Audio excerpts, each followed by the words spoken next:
আগামীকাল গণ অধিকার পরিষদের সাথে নির্বাচন কমিশনের সংলাপ রয়েছে।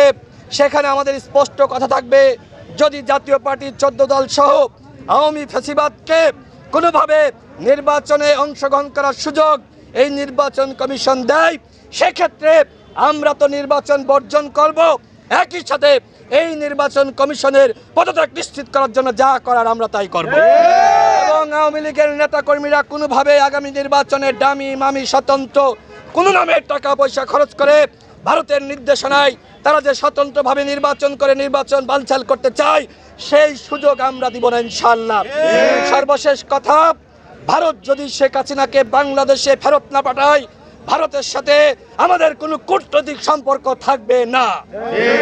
ভারতের মাথায় রাখতে হবে, বাংলাদেশের জনগণ ভারতের জনগণের সাথে সম্পর্ক চাই, কোনো দলের সাথে দলের সম্পর্ক আমরা মানি না। আমরা ভারতের সাথে সম্মান এবং মর্যাদার ভিত্তিতে সম্পর্ক চাই, কোনো দাদাগিরি সম্পর্ক আমরা মানব না। ভারতকে হুঁশিয়ারি উচ্চারণ করছি, আর কখনো বাংলাদেশকে আপনারা করদাহ্য বানাতে পারবেন না। আর কখনো বাংলাদেশে আপনারা হাসিনার মতন ল্যান্ডুব দর্জি বানাতে পারবেন না। বাংলাদেশের জনগণ আত্মসম্মানে বলিয়ান, আমরা মেরুদণ্ড সোজা করে এই বাংলাদেশকে উন্নত সমৃদ্ধ রাষ্ট্র হিসেবে গঠন করতে চাই।